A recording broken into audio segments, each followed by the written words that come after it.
Well, this will be fun. I think our advice would be to go and get yourself a nice drink, settle down, make yourself comfortable. 40 sites is a heck of a lot to get through. And Rupert and I have got first-hand opinions about all of them. So we have no idea how long this is going to take. Anyway, whatever happens, welcome to the definitive tier list ranking of the Neolithic and Bronze Age sites of England.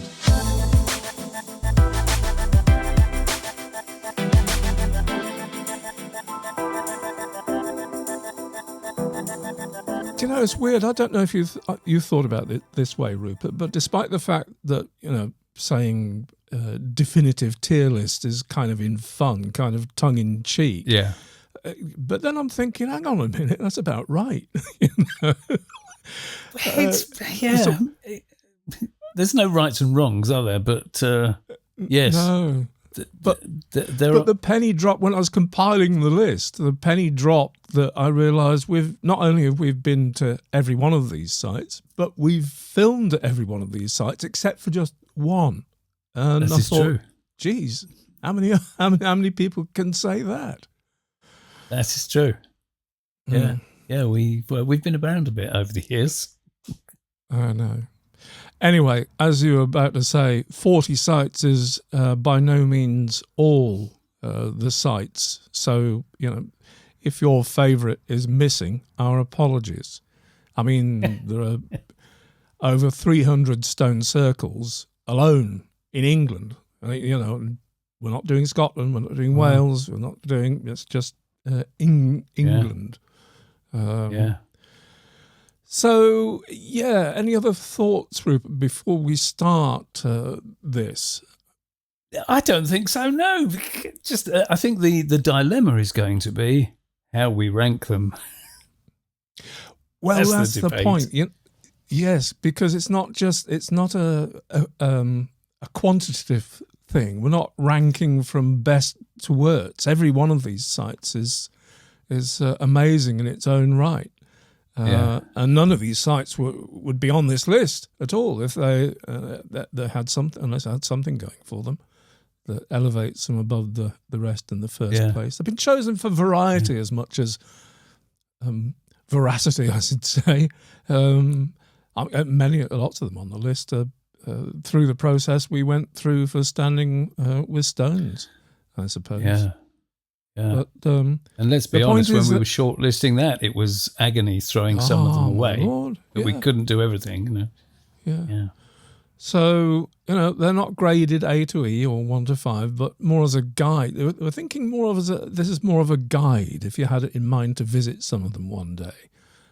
So we've got more descriptive rankings like, what have we got? Bucket list, don't miss, make an effort, if you're passing, and nerds only. Fairly self-explanatory. Yeah. I think it'll become clearer. Our thinking will become clearer as we go through. Yeah, there's probably not going to be too many nerds only. Probably not, but we may be surprised. It'll become debatable as we go through. Yeah. I mean, sometimes you'll agree with us and sometimes you won't. Best advice is to leave a comment rather than throwing that drink you just got for yourself at the screen. Yeah, but be nice. They're always nice. Anyway, first up, Carn Gluze, otherwise known as the Ballowall Barrow, way down there in Cornwall. By the way, we're working kind of geographically right down from the tip of England and the southwest up as far north as we get with these. So if there's any logic to the order in which we're doing things, that's it, sort of southwest to north, working upwards. Yeah, look, Carn Gluze, where does it belong, Rupert? What's your first word on the Carn Gluze? I'd give it I'd give it a make an effort, I think. Yeah, we're not going to agree, are we? I think that one of the things that I love about Carn Gluze is because of the way it's constructed, that we don't understand it at all, really. We know what it looked like originally, we think, but it's the fact that you can go to certain places where you know you're standing where somebody stood however many thousand years ago.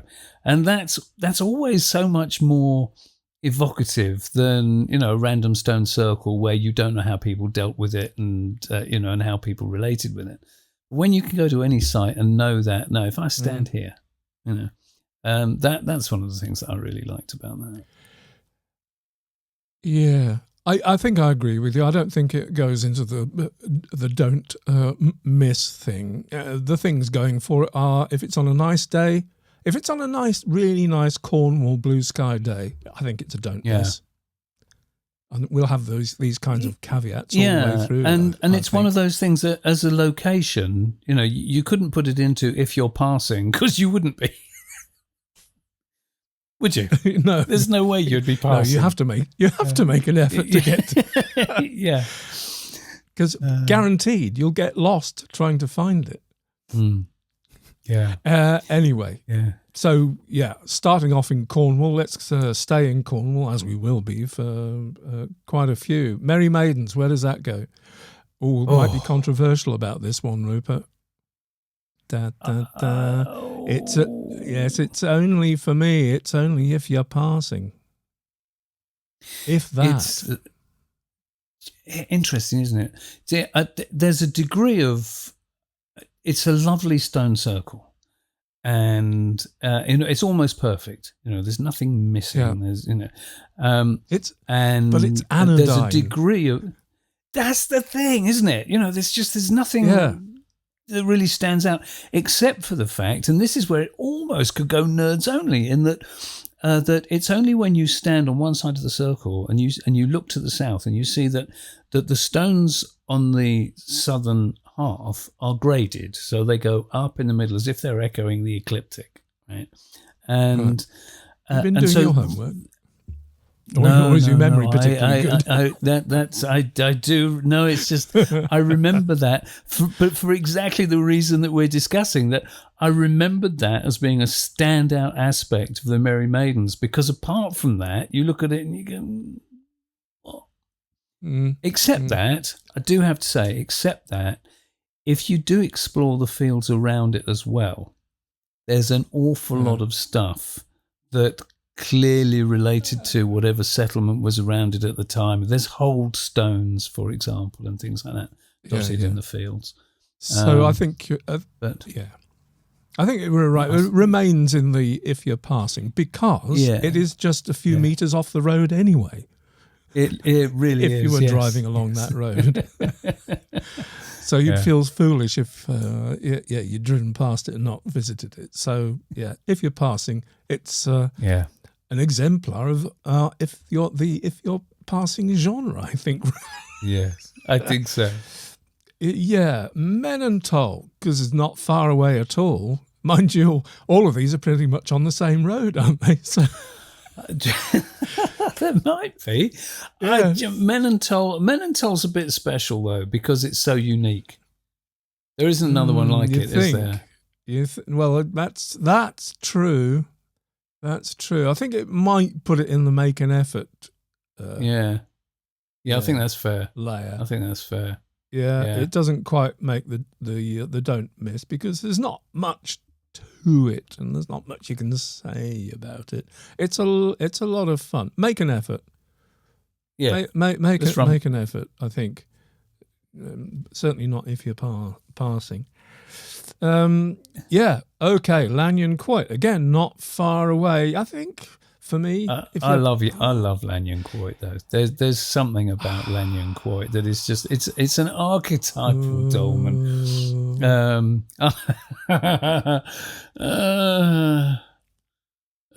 Well, you don't have to make an effort. If you're passing, you don't have to make an effort. No, you don't. Do you know what? But it's such a lovely dolmen. I'd almost go, don't miss that. Is that going too far? I love it. I think it depends on the weather. Don't miss if it's a sunny Cornwall day. Okay, that's a fair point. Make an effort. I think make an effort is about the size of it here. Are you going to have enough space on that line? Maybe not. Yeah, you got a point. However, interesting information. Lanyon Quoit is the outline for the Prehistory Guys logo. Yes, it is. From all those years ago. Yeah. A particular frame in Standing with Stones. Boscawen-Ûn. Now, this is our first one, definitely, that's got to go up into the upper echelons. Certainly for me. Don't know about you. It's not bucket list. No, it's got to be a don't miss, though. I mean, there's so many aspects to Boscawen-Ûn. There's the engravings that you almost... you wouldn't know they were there unless someone told you they were. Look out for those. Oh, yeah. It's the fact that... Yeah, go on. Well, I was going to say, I'll put a list of the films, that outline these nice, things down below, of course. If not up in the corner, there's a limit to the number of things I can put up in the corner on YouTube. So maybe not all. It's interesting that it's unique in. It's not the only. Obviously, it's not the only stone circle that has a monolith in the middle, except that the monolith isn't in the middle; it's to one side, and and leaning at whatever degrees it is, and it wasn't always leaning like that. So it's not like they deliberately set it up like a sundial. That is something that's slipped over time, but it's amazing that it's slipped over time and it's not fallen from that point. So I don't know what packing stones that were put underneath it in the first place that have managed to lock it the way it is. But it's a cracking sight. But it's a things that'll have you visit or not. I think the principal thing about it is it's a magical site. It takes a little bit of an effort to get there. There's a tiny car park just off the main road, but there's quite a bit of bracken to sort of fight your way through to get to it. Down that path, but it's not far from the road. Actually, it's an interesting one from a husbandry point of view, because how many times have you been there, Mike? We've been there a couple of times together, and each time that we went, let's say it had been very neatly manicured one time and seriously not the other. So yes, it depends what time of year and whether people have been out with the lawnmowers, with the strimmers and things, doing that. But don't miss, because it's a magical place. It's a quintessential fairy ring, isn't it, Rupert? It's gorgeous, yes, and do check out the links, because Mike went and did some filming there on his own, and was pointing out the carvings that you would miss them. You would not have a clue that they were there unless someone had pointed out, look in this point. It's amazing, really. Yeah. Duloe Stone Circle, still in Cornwall, and believe it or not, it is the smallest stone circle in Cornwall. I'm told. Whether that's right or not, I don't know. Well done. I wouldn't argue with you on that point. It is small. No, but the stones aren't the smallest. In fact, they're quite substantial. But and they're all of quartz. That's the astonishing thing about Duloe. Which is I don't rare. know of any other stone circle like that. So Duloe in is England, unique. no, only on the Isle of Man. I can think of. On the Isle of Man, there's a quartz stone circle or two. Fair enough. But it is unique on the mainland, certainly in England, as far as we know. But that uniqueness has a draw to it, but unfortunately its setting is pretty ordinary. So I'm really torn about this one. If you, I'd go if you're passing. I think you're right. Yeah, I'm torn about that one because it can be delightful. I mean, you've probably seen the images I'm sharing from Standing with Stones here. You know, it's lovely. Whether you can, I don't know if I can guarantee sheep for you. Maybe if there was sheep guaranteed, maybe you'd make an effort. But I think it's just a case of if you're passing, because it's a bit out of the way, and you would have to make an effort, and you'd probably be disappointed. So if you go in the spring, you'll get lambs. Come on, how cute do you want? Now, moving a bit further east, the Hurlers. Hurlers, what are on Exmoor, aren't they? Edge of Exmoor, not crickets. Are they? Yeah, Well, definitely not crickets. Dartmoor. I'm thinking. Yeah. God, Anyway, I'd have to look on the map. I don't even remember. It's that long ago since I've been there. Don't worry. Wow. Folks will have been illuminated by now. Yeah, good. Just pretend I knew. So the Hurlers, I thought I would tend to put it in the don't miss it category. I would, because it's got a lot going for it, because it's not a stone circle, any old stone circle. It's a triple stone circle. That is true. And they're quite big, and they've got the added value of the cheese ring, the rock formation that looks down over it. Yeah. You've convinced me. Okay. Don't miss kind of in your the area kind of thing. Yeah. But they're up there. They're a bit under the radar, strangely enough, considering how unusual they are. But yeah. Do you know what? I have to say that they're a lovely example for me of how stone circles must have had some kind of mundane usage, because the fact that you've got a triple stone circle, but none of the stones are particularly impressive or huge or anything else. It's just There was a reason for having 3 rings. If it was a sort of temple situation that some people like to imagine, then you think, well, you'd have made it a bit more exciting, wouldn't you? It's just my view. Maybe. Okay. Right. Here, we're moving on. We're getting serious, and we're moving on to Dartmoor now. And next up is Scorhill Stone Circle. Oh, okay. Now, I love Scorhill. Now, Scorhill Stone Circle. Yeah. Go on. No, I thought you were. I thought you would. No. I was just saying I love Scorhill. I wasn't going to wax lyrical, not yet. Okay, well, feel free to wax lyrical, because something that doesn't get an airing here on YouTube, and that is the pilot film that we made for Standing with Stones. It was basically revolved around our visit to Scorhill. So you had prior knowledge, and you were really, really keen on it. I'm veering towards putting it in the don't miss.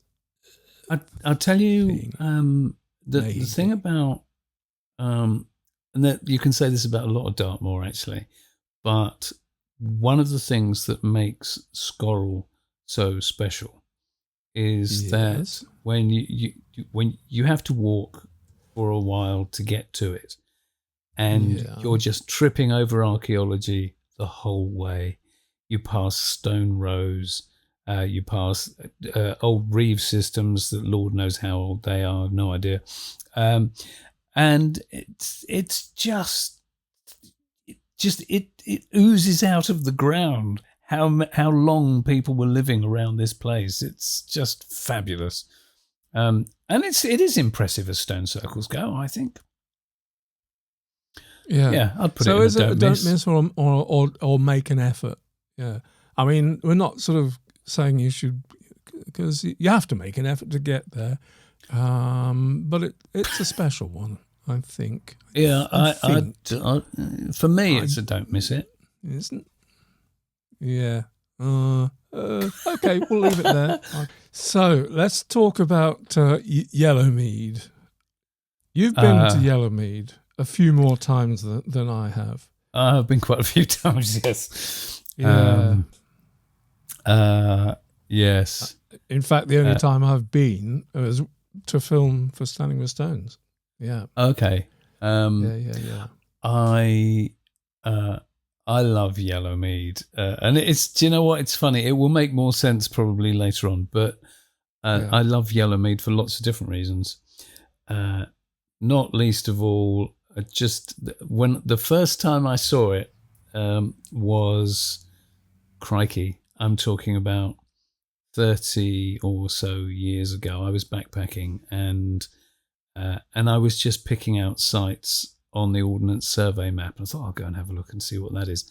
And I couldn't believe what I had stumbled across. And one thing that has never changed really is you go and visit Yellowmead and and it's one of those places that you're going to get muddy. I've never managed to get to it where the ground around it is dry and solid, but you can't get to it without going across some pretty squodgy terrain. Get muddy, you're going to die in a swamp. That's my experience. But it's so worth it.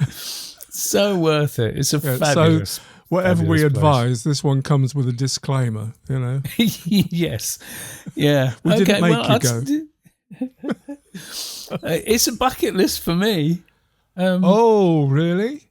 Yeah, it is for me. Oh, no, I think maybe it's a don't miss. Bucket list for you. It what, is really? for me. You think people should risk bankrupting themselves, risk divorce for getting to Yellowmead? Hey, something's worthwhile. I'll accept you putting it in don't miss if it's just my opinion that makes it. Yeah, I mean, we are trying to be helpful here rather than just. I don't know. It was don't miss and make an effort. Obviously, it's not if you're passing. I think the thing about Yellowmead is that to see it in the landscape today, it's pretty much unique as it stands. Now, back in the day, there would have been quite a few like it, but it's the only one that is like that now. And so that's why it's so enigmatic in the landscape, because you can't really make a lot of sense of it until you make a comparison with something else. But there is an argument, Rupert. There is an argument for... No, that's just silly. That's just silly. Nerds only. I can think of one that I know is coming up later on that is definitely nerds only category. It's like, for me, nerds only is when you go there and it's like, well, what's special is not immediately apparent. Or you've gone there because it's something special that you want to, you know what I mean? It's you already know what the something special is. Maybe. I will defer to, yes. We'll settle for don't miss. The differentiation of opinion is noted slightly. It is fantastic, I have to say. Yeah. All right, we'll leave it there. Let's move on to Greywethers. Greywethers, fantastic. My first sight of Greywethers was on my own and filming. We haven't been there. Have we been there to Greywethers together? I filmed Greywethers.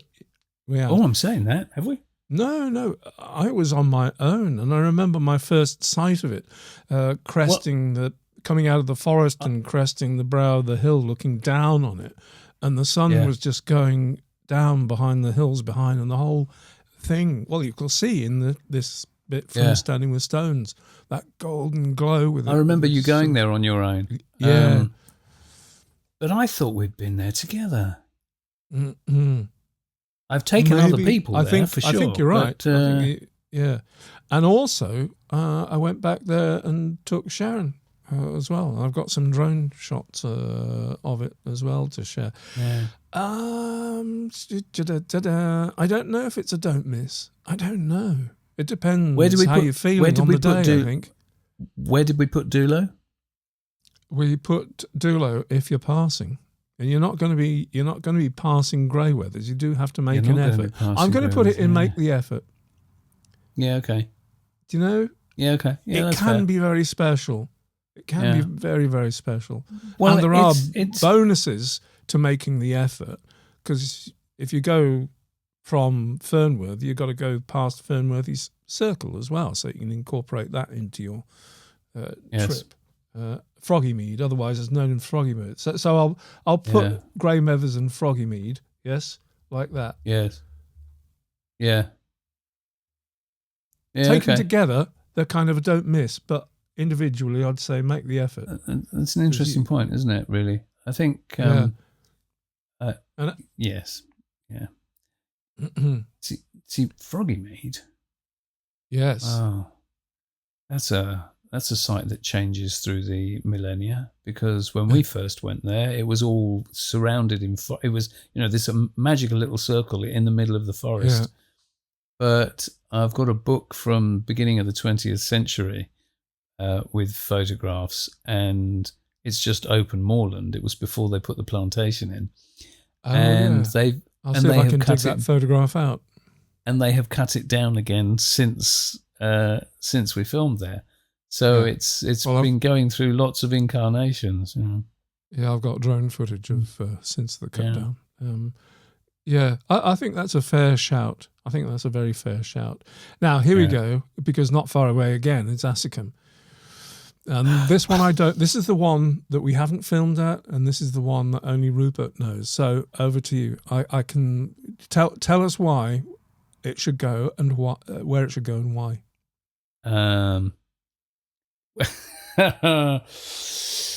That's a hard one, really, because it's one of my favourite sites in the whole of Britain, and one of the reasons is it is like something out of a fairy tale. I found it first time.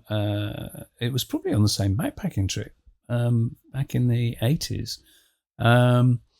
That you're just walking through woods, and suddenly there's this break in the tree line, and there's this stone row that just disappears down the hill.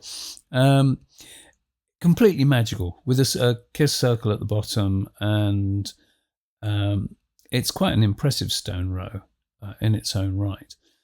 It's its location that makes it so magical as well. You do have to make an effort. It's a bit of a walk,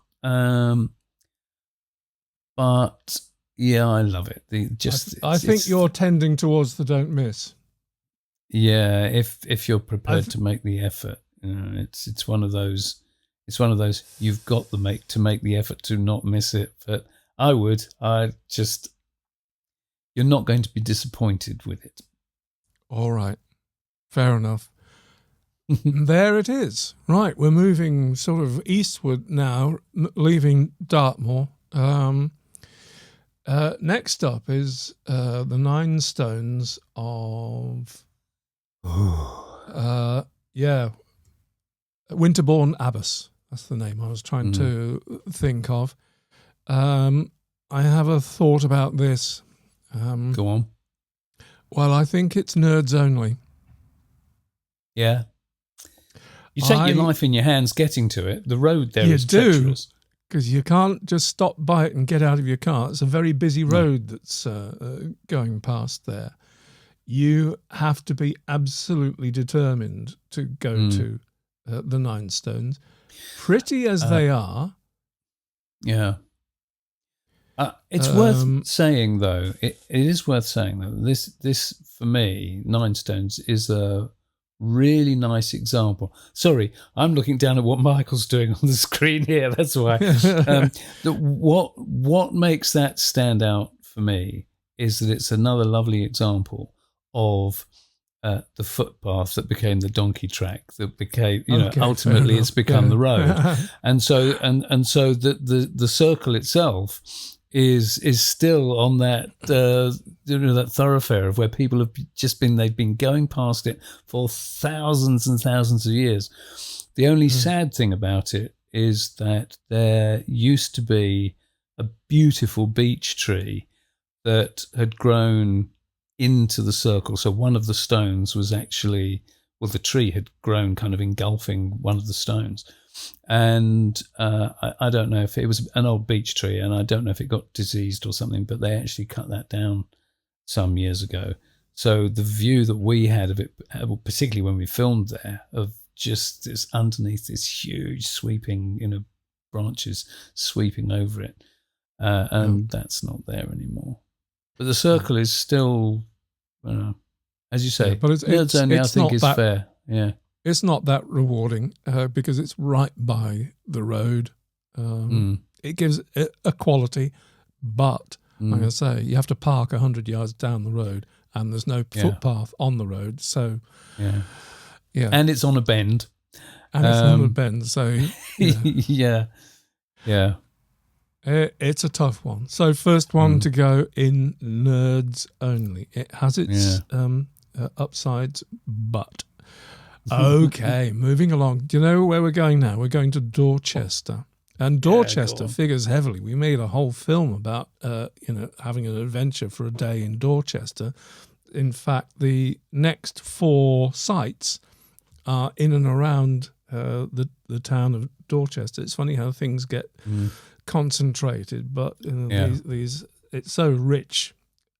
And here's a weird one. I wonder where this one will end up. It's not bucket list. Yeah. Oh, look, if you're wondering who this is in the thumbnail, that is Kenny Brophy in 2019.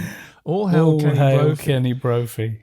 And we would never have gone to this site had it not been for this picture and on his website on the Urban Prehistorian, where he waxed lyrical about visiting a Waitrose car park in Dorchester, on the base level of which are marked out the post holes from an enormous palisaded enclosure right in the middle of Dorchester. And you'll see footage from our visit there, from the same thing with the post holes marked out in the car park. It's just from a unique point of view. You definitely got to make the effort, haven't you? Have you? Or is it if you're passing? Do you know, but it's an interesting thing, isn't it? Because if you're going to lump Dorchester, if you lumped all the Dorchester sites together, then you could say, go and park in Waitrose car park. You could do. Park in Waitrose car park, go and buy your picnic and all the stuff. As a group, you could put them on bucket lists. I'm almost tempted to grab them all and put them up there. I think that's not a bad idea, because that makes a great day out, taking all those sites in together, doesn't it? Oh, yeah. Well, okay. I'll leave them there. Leave them there for the moment. See how we feel at the end. Okay. Let's deal with the other ones. Maumbury Rings. We have special memories of Maumbury Rings, don't we? When we filmed that. Yeah. Before we get onto that, Maumbury Rings is a Neolithic henge, but it was taken over by the Romans. Yeah. When they got there it's like the literature says they turned it into an arena or that made surely it was arena in the first. Yeah, that made me put on my grouchy hat.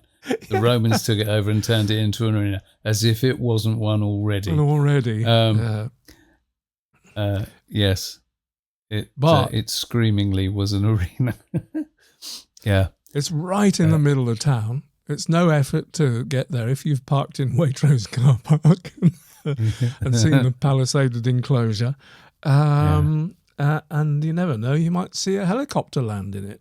We did. Do you know what? Obviously, it's a regular occurrence. It was so funny. We met a patron of ours. Hello, Maria, if you're watching. We met a patron of ours there just saying hello, and we're sitting in the henge, and a helicopter came down. It was a what do you call it? What do you call a rest? It's a hospital helicopter. What do you call? Come on, ambulance, air ambulance. Thank you. That's the word. God, jeez. Senior moment. An air ambulance. That's what it was. And someone in one of the nearby houses had a problem, and they dropped into the circle and took them away. And we asked around afterwards. Does that happen often that they use this as a landing spot? And it was like, no, never happened before. It just happened that on the one day that we decided to go and visit Maumbury Henge, that's what happened. Yeah, that made it different. Well, here we go. This is all going to split the jury a bit. I'm going to pile them up. Yeah. In the bucket list. Individually, they're very different. I agree. I'm just going to overlap them there so that, it's clear that they're all together. And here we go with Mount Pleasant. Right. Now, here's the thing. On its own, I would put Mount Pleasant in nerds only. I 100% agree. Yeah. There's bordering on nothing to see in the landscape, is there really? Except that if you go to the location and you know that it was there, then you can see what an important location it was, because of the way it stands proud. Topographically, you can see why it was so important. Perfect example of the nerds only category here, because it's a place you'd go to only if you knew how important it was in the first place, and the excavations that have gone on, and what's hidden beneath the surface. There's zero to see on the surface. We did our best to illuminate what's underneath with our little film, which I'll be showing clips and on that score, there. I would also say all hail Sue Greeny for her work on Mount Pleasant. Yeah. Nevertheless, I'm going to group it with the rest of the Dorchester stuff in as the whole visit as a bucket list one. And of course, I think on its own, Maiden Castle is a bucket list one. Yeah, it's splendid. Do you know magnificent. What? It's one of the because even if you didn't know what you're going to, you'd have your socks blown off by visiting it. As long as you know what you're looking at, and it is just colossal. Go there, walk round, right round the ramparts and take it in. Hopefully it's a nice day. Yes. And all the little details that there are associated with it, like the piles of boulders or pebbles that were taken from a beach as missiles. Slingshot, and imagine trying to storm this place across those, and across the ramparts, across the ditch and banks, and what it would have taken to make those. So it's hidden. Yeah. Amazing defensive structure. There's so many good aspects of Maiden Castle, and also the information boards around it are pretty good as well. Yeah. It helps you to interpret what you're looking at. Maiden Castle. So I think that's a pretty good shout, Rupert. Grouping the Dorchester. That's a good day out. Things all Definitely together. That's a good day out. But some are worth visiting more than others. Okay, further east again. Although actually, Knowlton's not far from Dorchester, is it? At all? It's not. You can almost include it in the day you went to Dorchester. You probably could. Yeah, I think you could. However, I'm going to separate it out on its own. It's a make an effort. I think it is. Once you've seen one church in a henge, in the middle of a henge, have you seen them all? How many churches in henges can you think of? No, I was joking. Of course, it's the only one. But on the other hand, I don't know. Because Lisbetty Convent. We're staying in England though. Yeah. in a certain way, you've got to know, what you're getting to, because it's more than just a henge and a church in the middle of a henge. It's a whole complex. There's other earthworks around it, other smaller henges around it. Yeah. Don't know. I think we'll leave that one in your. I'll give it if you're passing. I think if you're passing's fair. I think because it is worth a visit.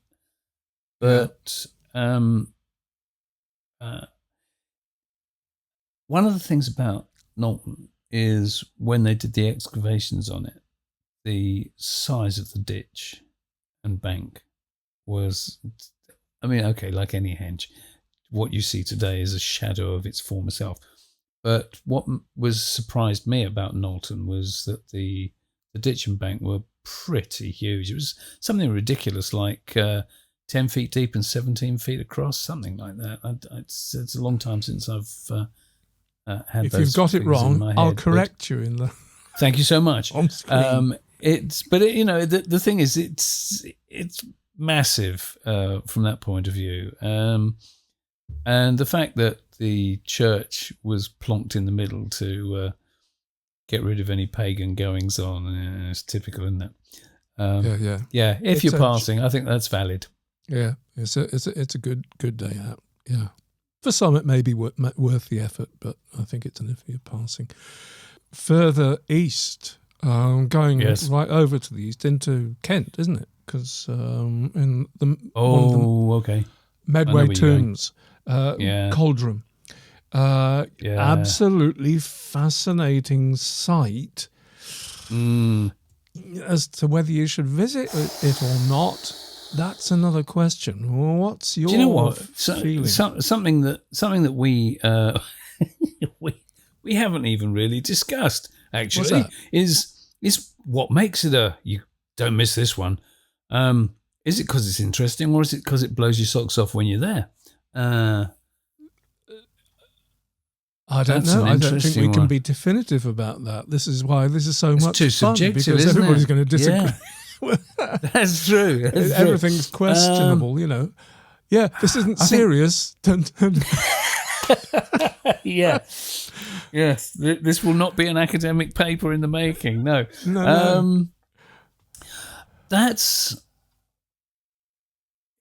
It is impressive, and it's impressive when you know what you're looking at. Yeah, because what you're looking at there, in this thumbnail, think, that's two lumps of rock on a edge of a. Yeah. It's really hard to know what you're looking at, but those are portal. I think it's a make an effort to what for used me. To be a barrow. Yes, a make an effort. I think it's if you're passing and the sun shines, the sun's out, because there's a wonderful view from up there on that edge. But I think what happens when you get there, people focus on the upright stones without being able to interpret them, and probably ignore the outline of the long barrow stretching out behind, perhaps. That's the trouble with the Medway tombs, is because they've been so stripped away and they're just bare bones. That is true. Yeah, it's hard. It's almost a nerds only for me, but I think it's... the other thing about Coldrum is it's got an enormous claim to fame as reportedly having the oldest human remains in England of the Neolithic, or maybe in the whole of Britain, although I think there are some Mesolithic remains on an island in the Inner Hebrides, which probably predate it as far, but as of the Neolithic, the best of my knowledge, earliest remains, which is incredible, and says a lot about this whole area and the Medway tombs and earliest megalithic for sure. Yeah, and their relationship, to when and who first came over from the continent, from France, the first farmers. So that's another story. Don't want to get into that. But you've got to know all that to make it worthwhile, to make Coldrum worthwhile. So I don't know if it's nerds only or if you're passing. I think it's if you're passing. Yeah, go on then. What do you think? Yeah, go on. I'll buy that. All right, cool. I mean, it's great. And it's got a nice view, but despite its credentials. It's if you're passing. Oh, here we go. London Stone. Oh, brilliant. That's an if you're passing or a nerds only. I mean, that's it. It's a nerds only, I'm afraid. Yeah. It's interesting because of all the potential stories around it that you don't know if they're true or not. Well, that's the point. It's interesting to a nerd, Rupert. Yes. Hold your hand up. Yeah. There we go. Yeah. Cannon Street. It's gone back to Cannon Street, isn't it? They got a special enclosure for it. It spent some time in the London Museum or somewhere like that, but now it's back in. When we filmed it, it was in the. It's embedded in the wall of what was then a sports shop. It was in Cannon Street. Yeah. And now it's back. But that said, look on Wikipedia; it gets a heck of an entry. Yeah. It's well storied. But it is, at the end of the day, a small lump of stone. Yes. Shall we move on? Yes. Like I say, investigate at your leisure. Yeah. Okay.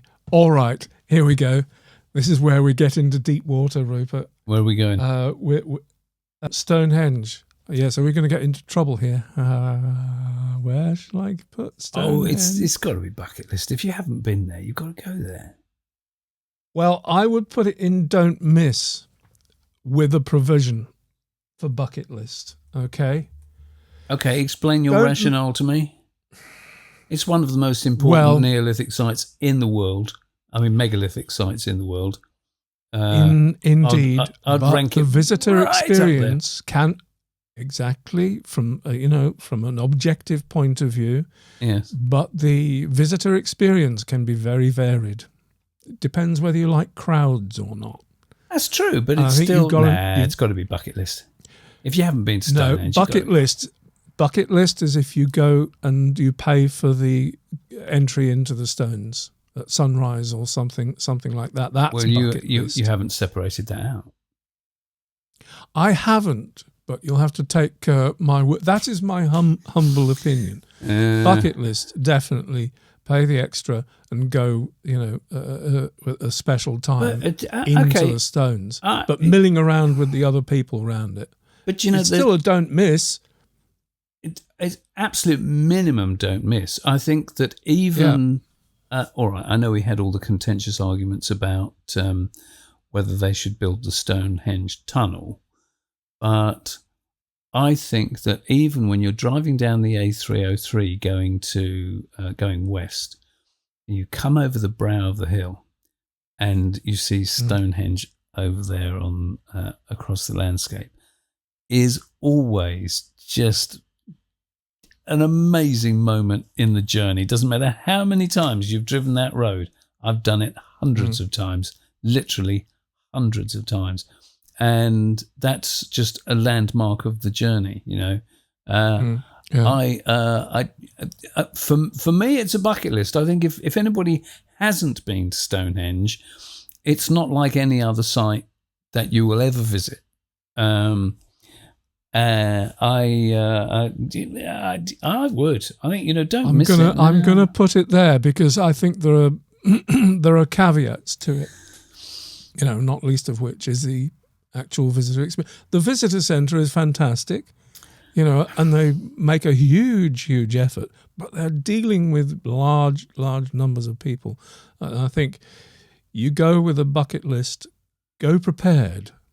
I'm going to put it halfway. That's true, but I would like to point out that we've put Dorchester in the bucket list.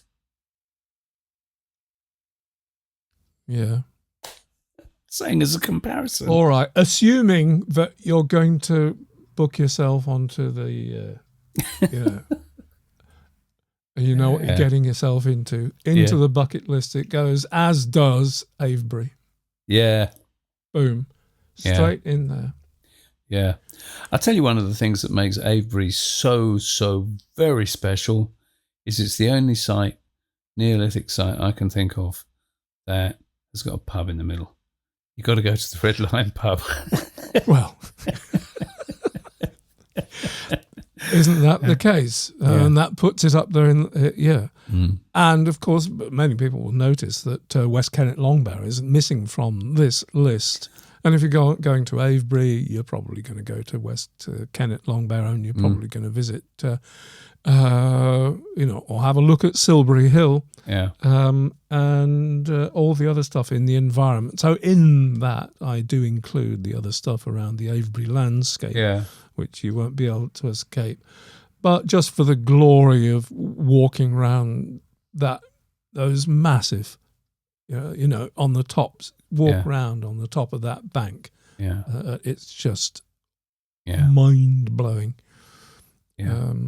Imagining what people did with antler picks. Everything about Avebury is astonishing. We are agreed.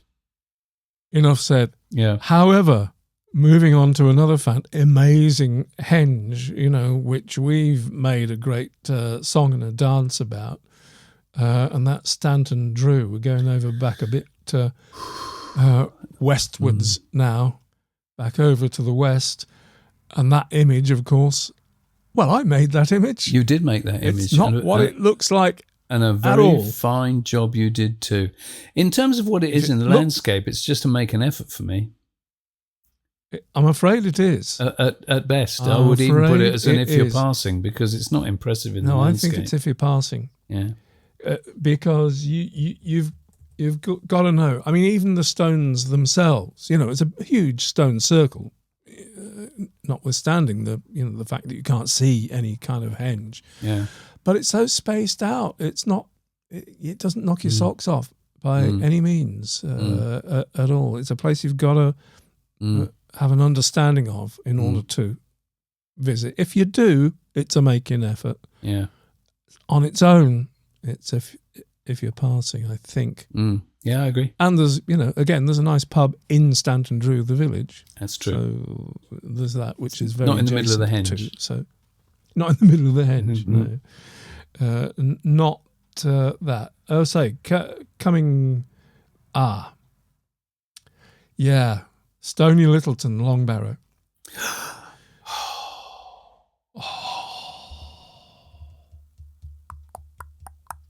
Where they're going to put it. You can tell they're a little bit in awe, the prehistory guys. Yeah, prehistory guys do love. Is it a specialist sort of, thing? Because it's going to be don't miss or bucket list, isn't it? Yeah, it is. I think almost reluctantly, I think it's a don't miss it. Yeah. So important as a site. Yes. I mean, it's one of those, and so it's history rather than prehistory is very important. The reconstruction of it and all the rest of it, and the excavation of it. But if you've visited other Longbarrows, you won't be blown away by this. It's just that it's beautiful. It's the only one that has got an ammonite at its entranceway, and you have to wonder what the builders thought of that. But it's so beautifully positioned in the landscape as well. It's a lovely site to visit. But in terms of a level of awe-inspiring, then no, I couldn't put it on bucket list. Yeah, and the fact that if you don't mind confined spaces, you can get right inside it, right to the back of the burial chamber, and in the individual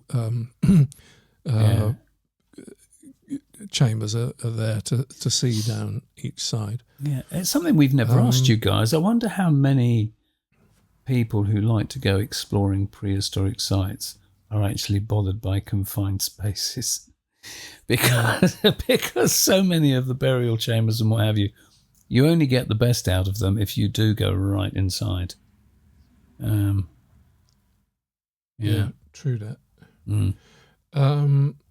No, I think we're agreed on that. Stony Littleton, certainly a don't miss. Oh, I know where I'm going with this one. Waylands Smithy, Rupert. Oh, go on. That's got to be bucket list. Yeah. Yeah. which may surprise some of you, because it is another long barrow. But there's something magical about it. It's one of those, isn't it? And also the fact that it's just off the Ridgeway. Yeah.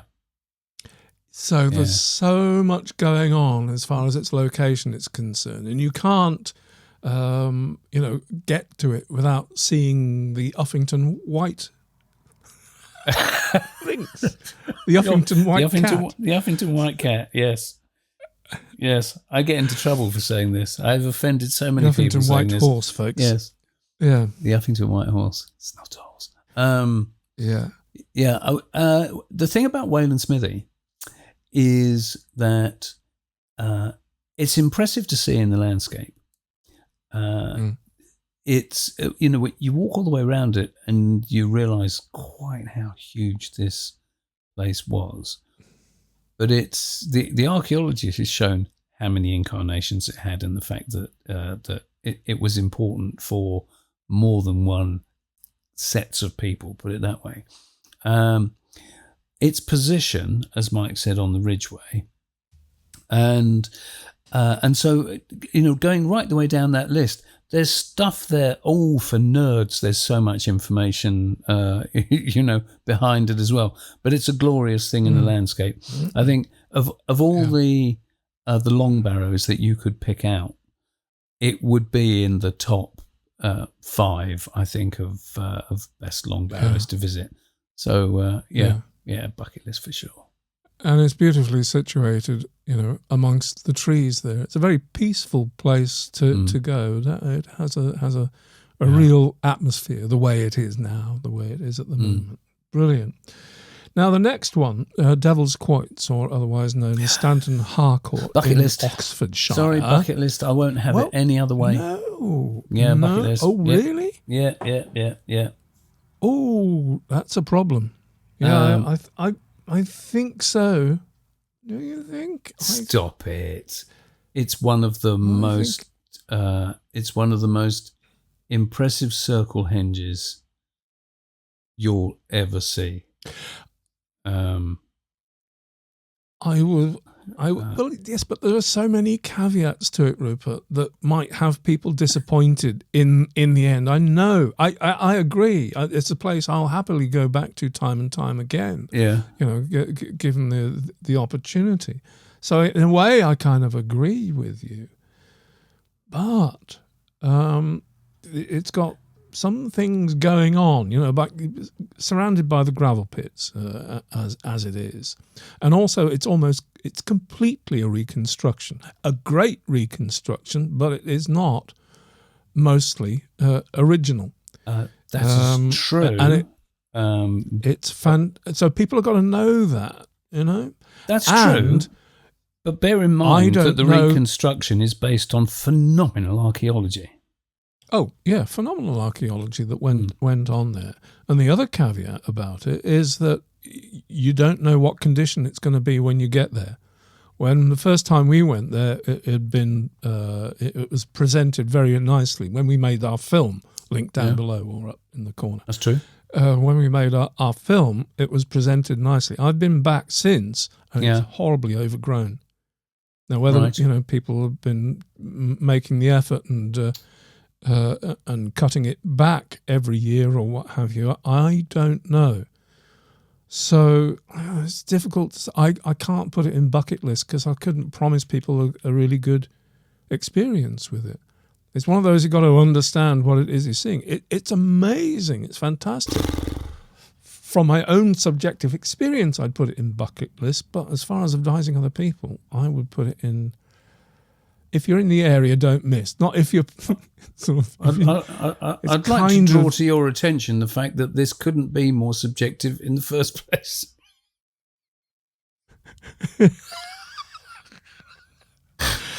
I know, but this is advisory as well, so I don't. Yeah. I rate it above the Waitrose car park. Yeah, but look, we're talking bucket list seriously. We're talking about people. pushing the boat out completely, spending money they didn't have, risking losing their wives or partners. I don't think it goes into that category. Have you ever taken your wife there?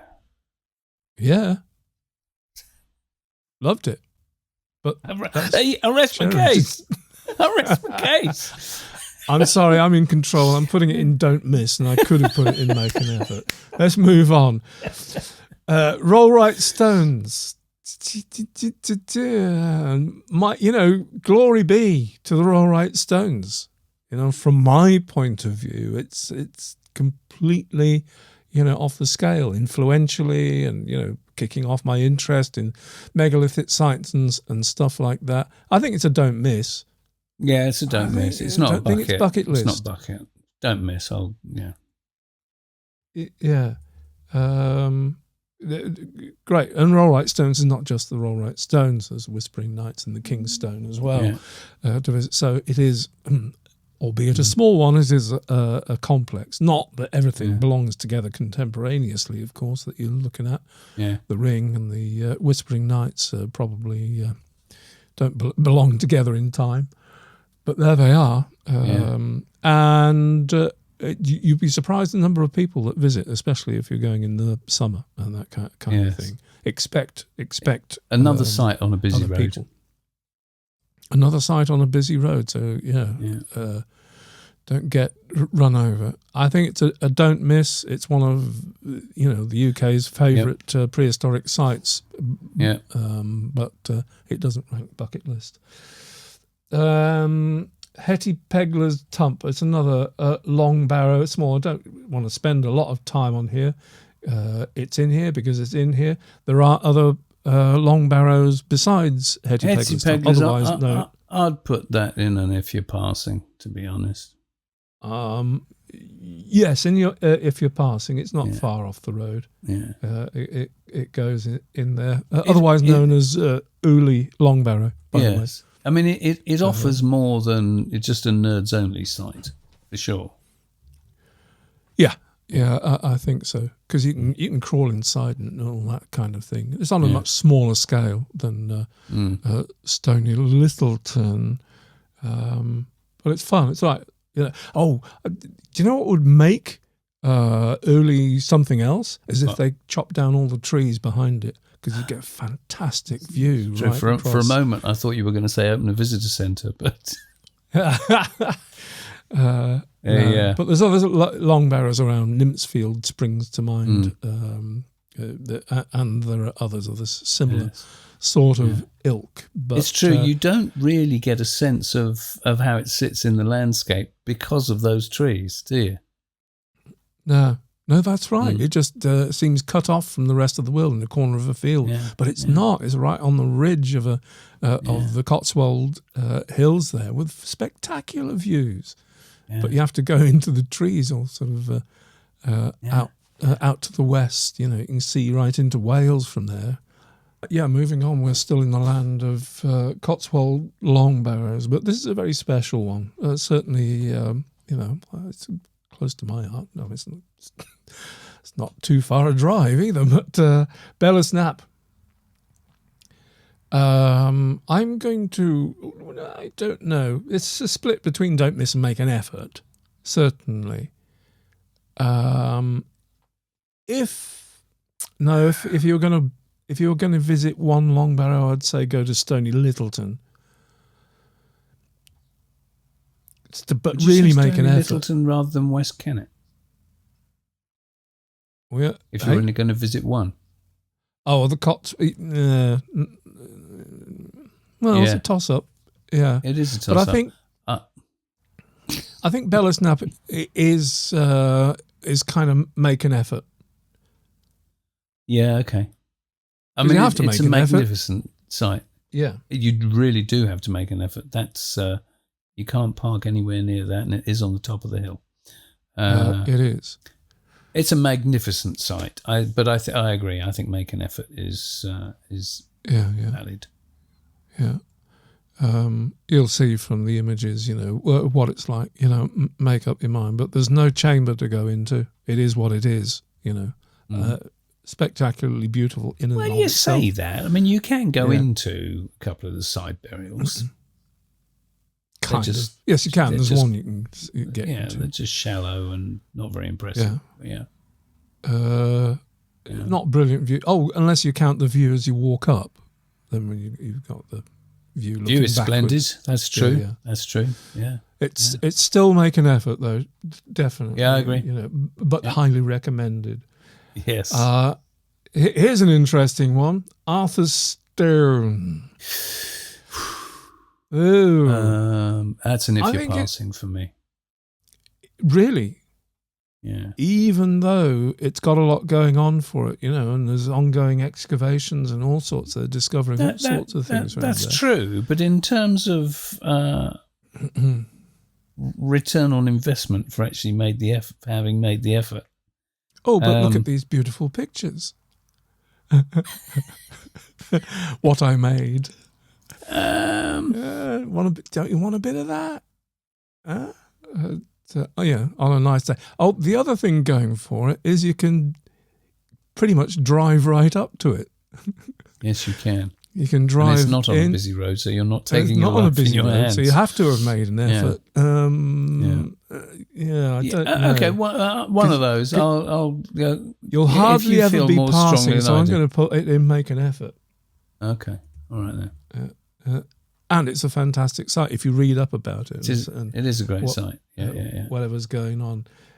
Mitchell's Fold. You haven't been to Mitchell's Fold. I have made not a been film to Mitchell's Fold. all about going to Mitchell's Fold. And although it was fun and wonderful, I'm going to put it in Nerds Only. I'm glad you did that. And that was one of the ones that I was going to take issue with if you dared to put... I can't even remember which one it was that we were talking about earlier on. And I thought, if you put Mitchell's Fold higher than Nerds... Then not to beat about the bush, as a stone circle, it's crap. The highlight is just going up there for the view. Again, another one where it's the edge of Shropshire looking right west over Wales. Yeah. But unless you had a beautiful clear day, you're going to be disappointed up there. Yeah. Unless you're a complete nerd and you're into things like this, and the fact that there's a stone factory, not a jade, nothing fancy. I can't Axe remember factory. the name. There's an axe factory thing going on, and actually, if you're just there for the view, go up nearby Cordon Hill for the view because that's even higher.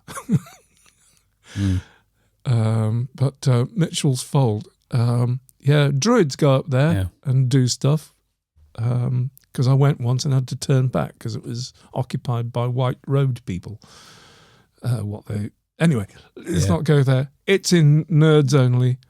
Well done. Could be fantastic depending on what sort of a day you go on. But let's leave it, shall we? Yeah. Now, here's interesting. This is not a it's not a Formby Point. Oh. And I'll come straight to the point with this one. I'm going to put it straight in bucket list. Oh, okay, good. We are agreed. Yeah. Yeah. Do you know what? It's not the only... Yes? Even though we can't guarantee you a result. No. It's one of those by the seat of your pants experiences, I think. And it's also... it's better say what it is first because not everybody knows. Prehistoric footprints. It's not the only place in Britain where you can find prehistoric footprints. But it's still, it's hugely rare. What's the name of the site near our friend James Dilley, near where James lives in Norfolk? Off the east coast. I can't remember the name of it. There's a beach there where you can see prehistoric footprints as well. But so Formby Point up near Liverpool, the fact that the beach there, the landscape hasn't changed much other than it was more of a river delta rather than it's the shoreline now to the sea. But in terms of the ground, it's not changed all that much. And so the footprints were made in essentially mud. and then it was covered over by sand, and the tides wash the sands away and expose the hardened footprint. So it's not rock; it's still really, really impacted mud, basically. And so, if you're lucky, then you can walk along Formby Point, the beach there. It's a beautiful beach anyway, miles upon miles of just open beach, lovely. And when you do come across exposed, not just human footprints, but tracks of aurochs and deer and wading birds, it's just so, it takes your breath away to be able to put your foot into a prehistoric footprint. So you couldn't be more in the same place as somebody from however many thousand years ago. Wonderful. It's just fantastic. It is. Bucket. But with the warning that, finding the, unless you know what you're looking for and how to look for them, you may not find them. So it's an adventure as well in that in that regard. It has to be said, we've been there more than once, but it was just extraordinary that the first time we went there, we found footprints within, how long, Mike? 20 minutes? Yeah. It was ridiculous. We just, there they were. We took the tour group a few years ago, off chance. I thought this would be so great for the tour group if we did. And it was a great day. And we walked a long way, but we found them. It was so rewarding. I've got video. Yeah. I'm probably showing it now of that very event. Not only adult footprints, but children's footprints as well. Yeah. And as I remember. So that's a bucket list one. Yeah. Up to you, but absolutely magical. Yeah. Yeah. Arbor Low. Oh, come on. Getting even further north, or is it back over to the east a bit? Arbor Low is a bit special for me. Say words, yes. I'd put that as a don't miss. Yeah. The thing is, as a circle henge, so you've got inside the henge, you've got it's another one that, for me, it is unmistakably an arena. And I know that there's a lot of archaeologists who wouldn't agree with me, but I think it screams performance, if you like, or certainly spectacle. That's more what I mean to say. Okay.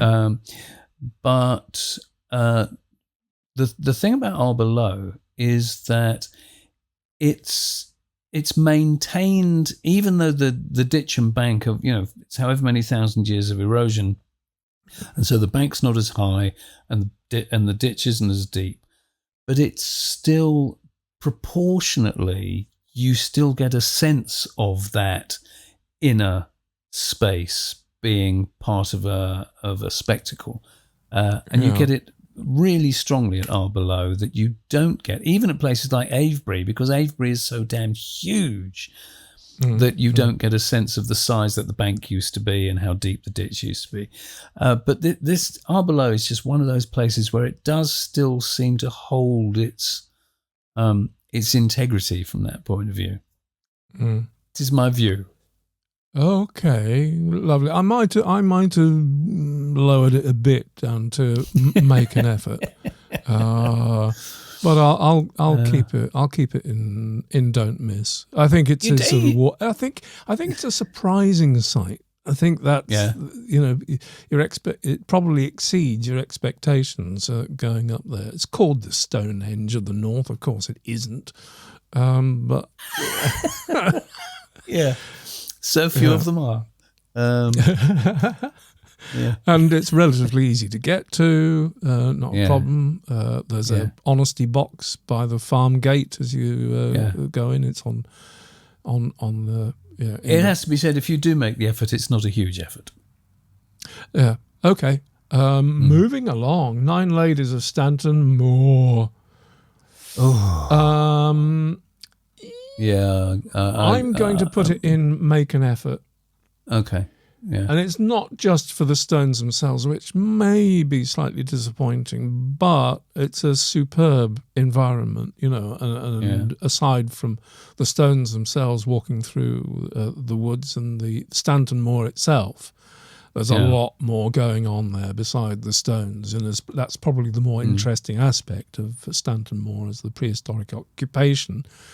You walking over to it, you do pass some very interesting stones. Yes, you do. You wonder what was going on here. There's cut marks and things like that.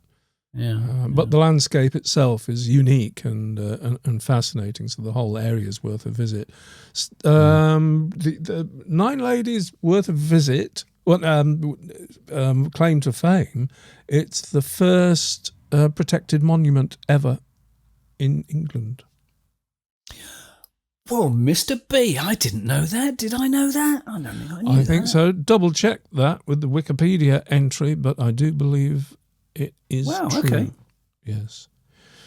Okay, moving along. Now, here's an interesting one. Bleasdale Circle, which is not a stone circle. That's it is a nerds only.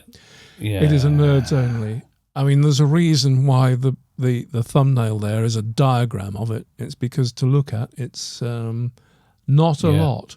There's a few concrete posts in the ground to show you where the posts were. When we went, it was quite atmospheric, wasn't it? But it is an effort to get there. So what makes this worth the visit is the fact that it's over in the east where there isn't any stone, and so if people back in the Neolithic, if they wanted to make a site that was as impressive as a stone circle, they'd have to make it with timber, which is what they did at Bleasdale. So there's nothing of it left to see in the landscape other than they put these posts in so that you can see where the timber posts were. But that's about as much as you can say, isn't it, really, of what you see in the landscape? It's nothing there. Yeah. Information boards are good, though. Yes, they are. If they're still there, we're talking about it from 20 years ago. That's true. Exactly. I have not never been know. back. Never know what's happened to it since. So, yeah, I'm afraid it belongs in the nerds. It's a hugely important site. Yes. But as far as visiting, it's a nerds only. Rudston Monolith, Rupert. I'm not putting it in nerds only. I'm just placing it there for the moment because it's... Yeah. Do you know, it's got to be an absolute minimum of making effort. Yes. Because it's so huge. It's so huge. And they carried it 10 miles to put it there. So it clearly mattered. It is... it's one of those sites because it's clearly it was an important thing back then, and to have it standing right outside a church where once again the church has stamped its mark on paganism. It's always been a mystery to me when you look at what the church has tried to do in terms of older beliefs. I still find it amazing that the stone wasn't pulled down. So it's a testament to probably the church at the time was trying to convince the pagans to, no, it's the same thing. Look, we put the church next to it, and just trying to make people think that it was all fine. But it does make you wonder what was there on that site before the church and the graveyard. So I'm torn between make an effort and don't. I don't think it's a don't miss. If standing next to the tallest standing stone in Britain is your thing, then don't miss it. Yes. But otherwise, and I think it's fair to make an effort because of the detail around about it. You've got the 5 cursus monuments, which you can't see, obviously, but reminding yourself that it's not just a standing stone, this is part of a complex, that kind of thing. It makes it worth the effort because it is a thing, definitely. Yeah. Okay, north. We're up in Cumbria now. Oh, what have you got there? As an example, I don't know why Castlerig isn't on this, of course, or any other. There are other great Cumbrian circles, but Sunken Kirk I put in because it's slightly off under the radar, and yet it challenges Castlerig in terms of substance and all the rest of it. It's a magnificent site. It really is. I love Sunken Kirk.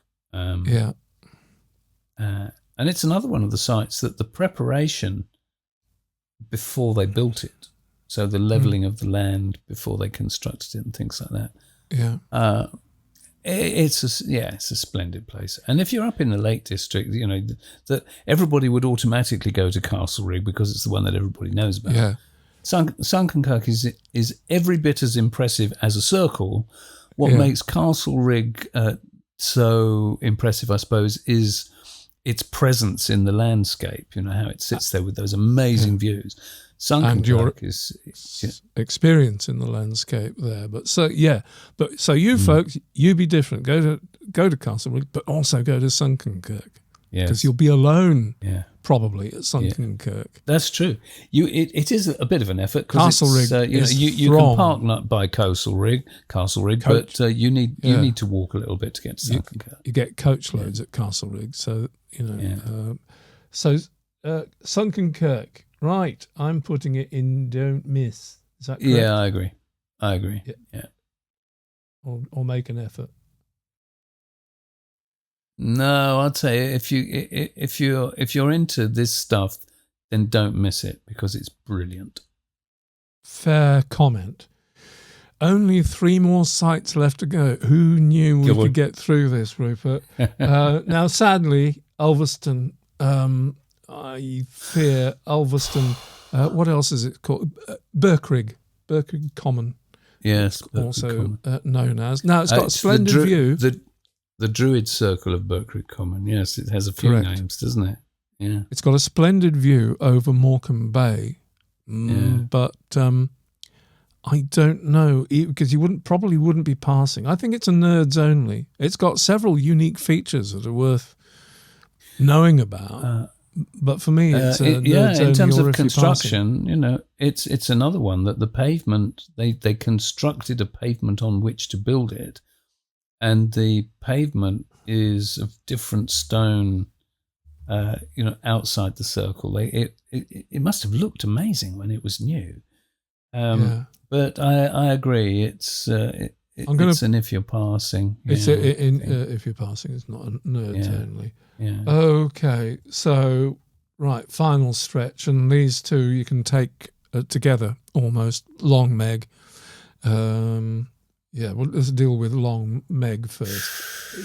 I'd put Long Meg well up there. In don't miss. Yeah. Yes, it's not sort of god tier quite. It's not quite. I think if I'm remembering right, it's the 7th largest stone circle in Britain.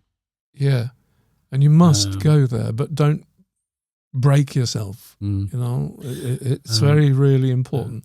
God, these are so. It's so difficult. Because if you're going on a flat light day, have a torch in your pocket because the carvings on Long Meg herself on the monolith there in the middle, again not in the middle, over to one side, but the carvings on Long Meg are really worth highlighting. So take a torch so that you can cast shadows across them and really see what's going on.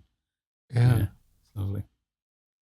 So last but by no means least in my Mayburgh Henge, which is the last thing we get to before we go past Carlisle and up into Scotland. And here's my opinion, it goes straight in. I won't fight you on that. Yeah. Goes straight in bucket list. Yeah. Don't know why. It's each wow. to his own.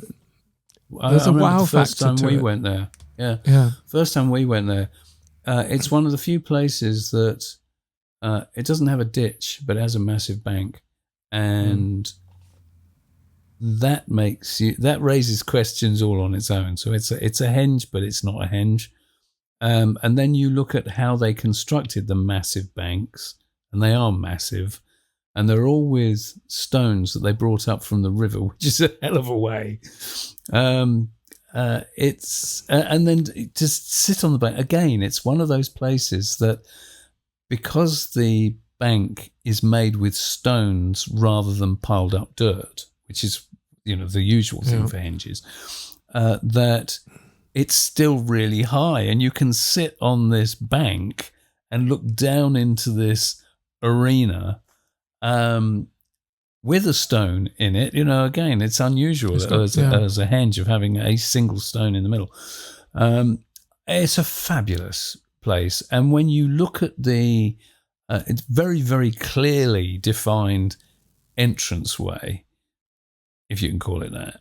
The gap in the bank where you can just imagine whatever kind of, whether it's processionary or whatever it might have been, but the view through that entranceway going down across the landscape, it filled me with awe.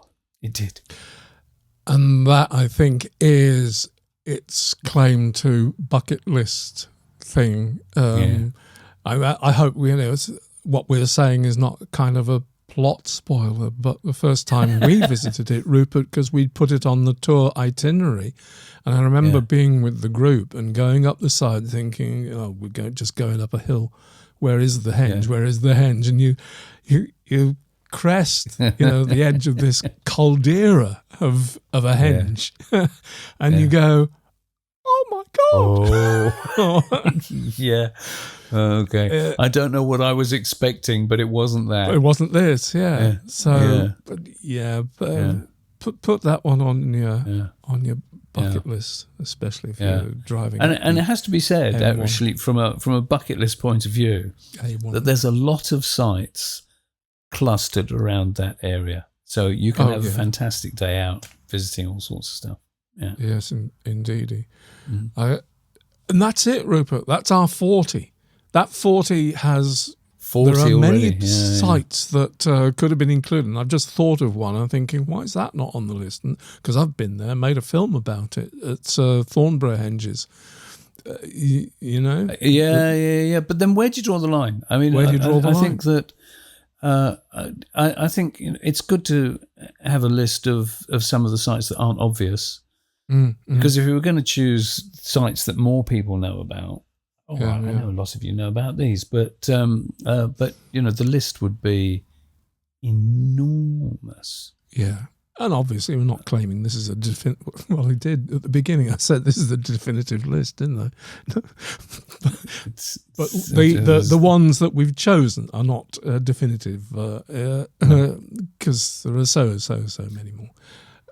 Yes, absolutely, no denying that. Nevertheless, hope you've enjoyed this, folks. We definitely have. It's been fascinating. Good fun. Makes me wonder, that we could do deeper dives on some of these now, looking back over time, and we should look at Wales and Scotland. Well, that's up to you, folks. If you've enjoyed this, leave a comment. If you want us to do Scotland, if you want to do Ireland and the Isle of Man and stuff like that, do another tier list thing, let us know. Also, we've got right through the program, we haven't asked people to hit the like and subscribe button or any of that nonsense. Nor have we. Hit the like and subscribe we're just button, so folks. bad at it. Nevertheless, folks, a click here and there is much appreciated, as is if you could have a look at our Patreon page. If you're looking for a way, if you've enjoyed this and our other stuff, if you're looking for a way to support us, then Patreon is one way you could go. Alternatively, if a one-off donation to our filming projects, many of which have been referred to in this show. That's true. Going by. But at the moment, funds are going to the Göbekli Tepe to Stonehenge project, film project. So if one after nation is more your style, that's the way to go. Either way, we're very, very grateful. And we're realizing, with so many of these sites, what lucky boys we are to have visited these and more besides. Not just, because, it's a nice. We're very lucky boys. It's a nice thing to have done, and very proud to have built up a body of work such as it is that we've been able to refer to through this this show. But with that, it is time to say thank you so much for watching and sticking with us. It's absolutely brilliant. But I don't think there's anything more to say. I'm sure you've got plenty more to say. No, but we'll look forward to seeing what it is. Rupert? Yeah. Take good care, folks. We'll see you next time. Bye-bye.